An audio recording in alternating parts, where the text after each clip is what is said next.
Hey, this is Philip Suba with your empowerment sessions. And as always, I'm excited to be wherever you are in this time, in this moment. I've got some good stuff to share with you to catapult you, also to motivate you, but also to focus you on something that's really important. Let's do it.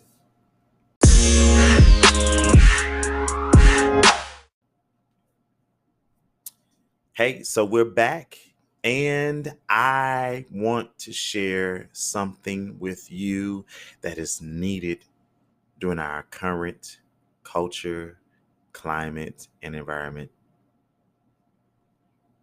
Charles Dickens began the book A Tale of Two Cities by saying it was the best of times and it was the worst of times. And yep, that's where we are. Some people say that, man, this has been the best season of my life because I'm seeing so many things happen within me or within my life personally. And some people are saying the actual opposite. They're saying so many things that went wrong. None of this was expected. No one was looking forward to it. All the various variables that we are experiencing. And so, with that in mind, I think it's important to stress the need to endure. Endure this season. There's something about seasons that we often forget. They're temporary.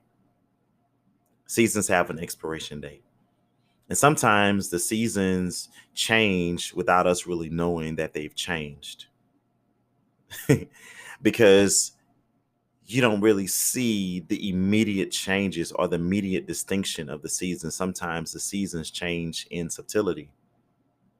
When you talk about the difference between summer and winter and fall and autumn, and you know, the changes in the season become eventual, but not necessarily immediately seen.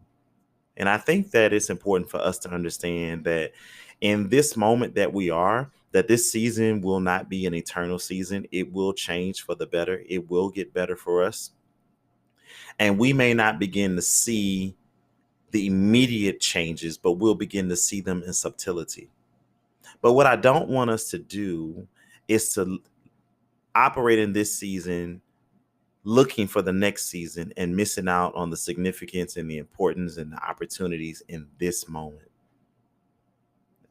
The greatest way of saying it, I think, is thinking about right now while I'm recording. Today is Wednesday. It's the middle of the week. And a lot of times, typically, we live for the weekends. Whatever it is that the weekend brings to us, peace, relaxation, just the liberty of not having to go to work for some of us. And, it's like, man, I can chill out. I can breathe again. It's the ending of something. And when I get the weekend gets here, it's like I finished this week. Great. I can breathe. Okay. Now, and then I can get ready for next week and start this cycle all over. And what happens is we end up dreading the current moments in anticipation for the next.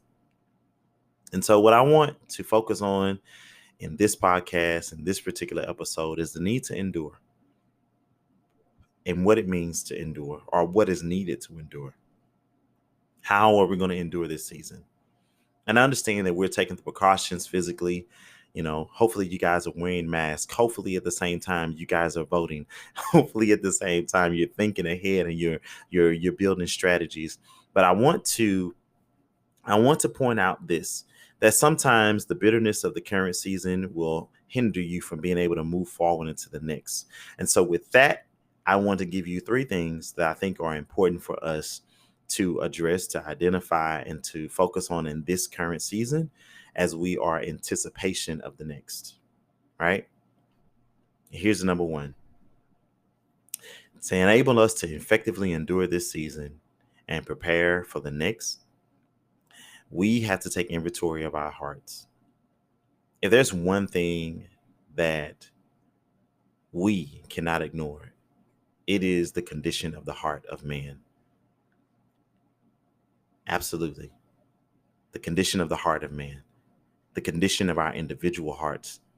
We have to take inventory of our hearts and understand that our heart is an essential part of our being, the essence of who we are. And out of our heart flows the issues of our lives. We begin to respond to things based off of the conditions of our heart. It is a saying that hurt people because the heart is broken and the heart is hurt. And so what we have to do in this season, now that we are able to see where our hearts are, we have to begin to address those issues, and we have to find healing. We have to find reconciliation where it is needed. We have to mend or allow our hearts to be mended in this season. Because if the truth is told, whatever, or not whatever, but the good things that are ahead of us, they're going to require all of us. And that means not just your heart, but the totality of who you are, to be whole, to be whole. The next season of your life may be a season where you speak on the testimonies of what you're encountering in this now season. And that may be how I healed my heart in the midst of a pandemic, how I was able to take advantage of the time to self-reflect and look at the issues of my heart, the things that I've been ignoring, the things that I've been covering up, and the things that I have justified looking over by pointing out the faults of others and the wrongdoings of others as it relates to my heart. But hear what I just said: my heart, your heart. The heart is a personal thing.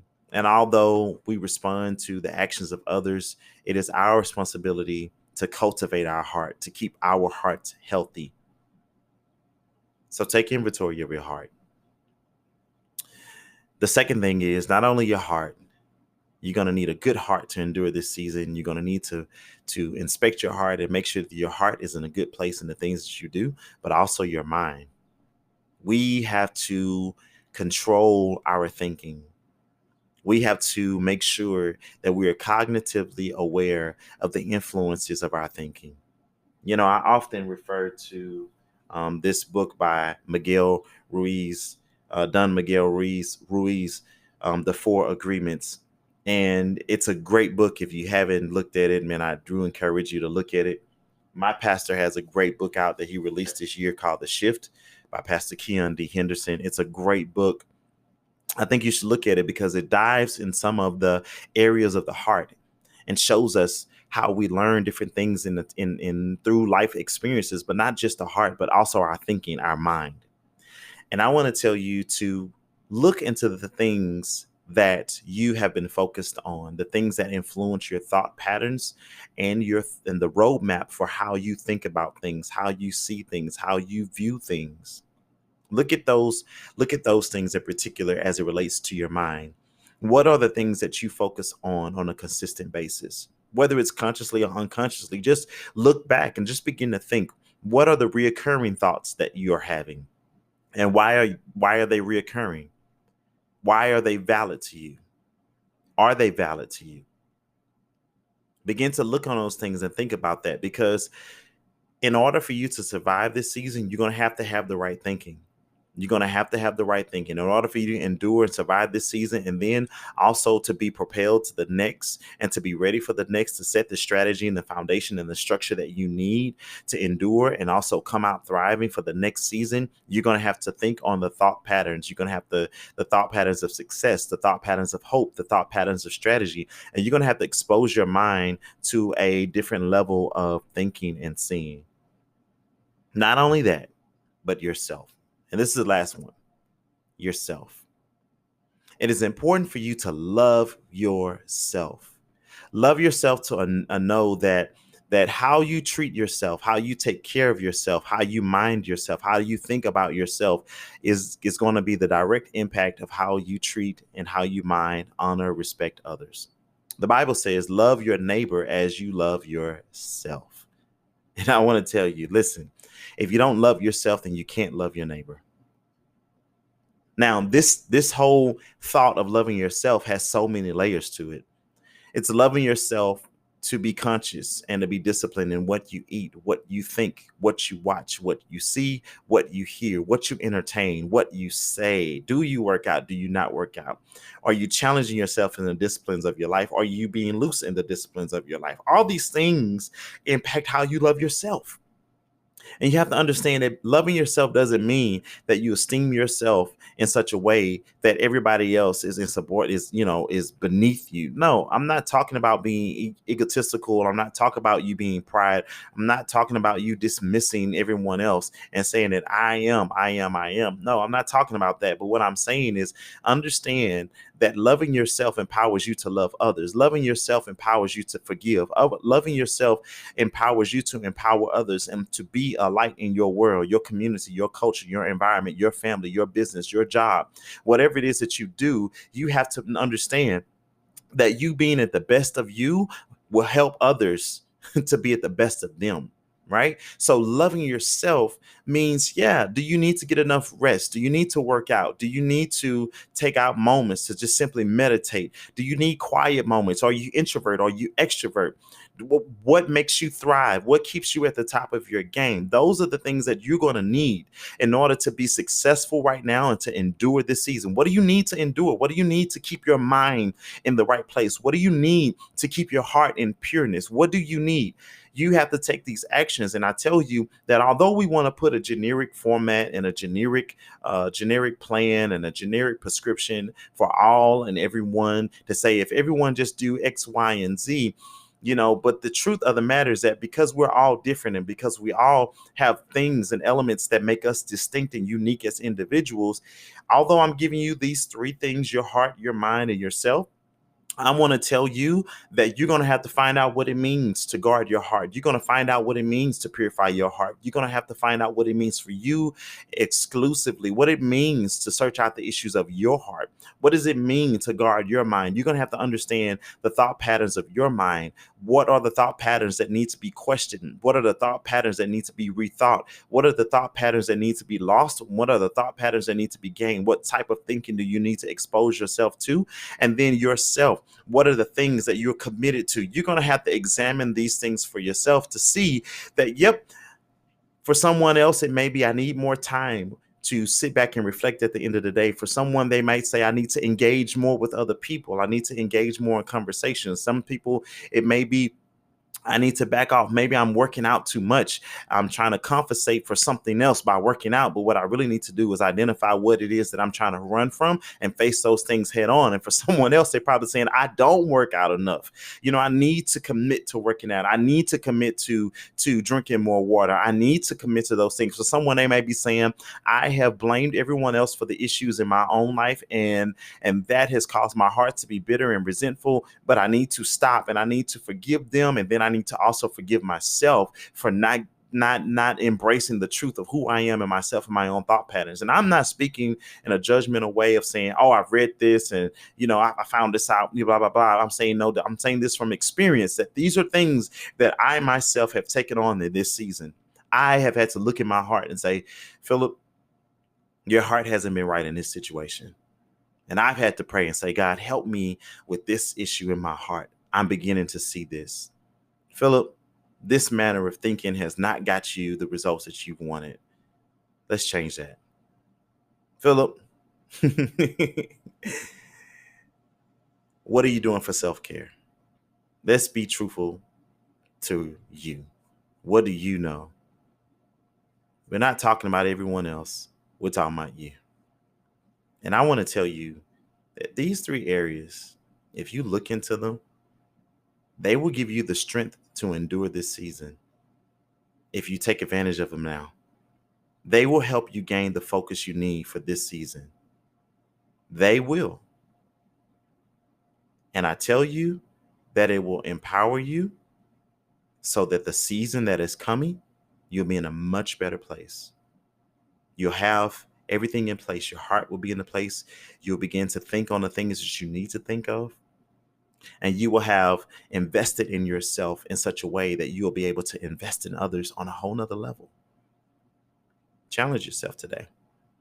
As we talk about this podcast being called Empowerment Sessions, this is your session. I am your life coach, and I am telling you that this is the season to begin to reflect internally. One of the biggest blinders of self-reflection is to deflect and think about everything that is going on externally around us. This is the season not to be tossed and driven by the news and the media. You are to be informed, but never, never, never, never give so much attention to the things that are going on around you that you negate what's going on within you. Tweet that. All right. I'll see you guys next week. I'm coming back on with something greater, something better. We'll go to the next level. I do want to take a moment to encourage you guys to follow me on Facebook if you haven't. Um, Last week and this week, I have put out what I called empowerment nuggets, and they've just been little snippets that I find helpful to share. And I don't go as in depth as I do on here, but it's just something to keep you going throughout the week, and just, kind of give you a perspective on certain things to empower you. I feel my mission is to empower not just the immediate people around me, but just the generations, and also leave something that when I'm gone, that will be left standing and that people can reach back and grab strength from, and be able to be strengthened and fortified with what I have to give. Just thinking ahead. All right. Well, listen, you guys take care. Make sure that you keep those three things in mind: your heart, your mind, and also the totality of who you are, yourself. Love yourself so that you can love others. All right. Until the next time, be empowered. This is Philip Super with your empowerment sessions. I'll see you next time.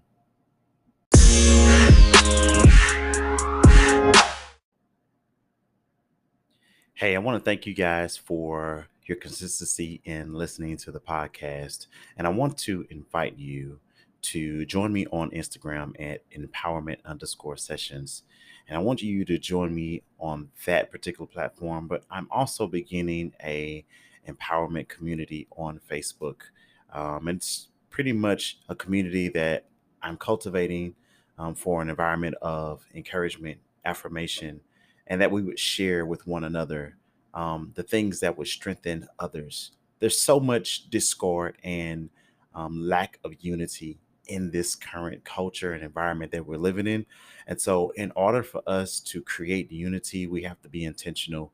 And so, along with this podcast, creating this empowerment community is just one way for me to draw people together to begin to open the platform for positivity and great insight and clarity that will help propel each and every one of us to the next levels for our lives, our visions, our goals, and the totality of who we are as human beings, and not being divided by the various differences, but rather being united by our distinctions. So join me at Instagram on empowerment_sessions, and you can also join me on Facebook with the empowerment community.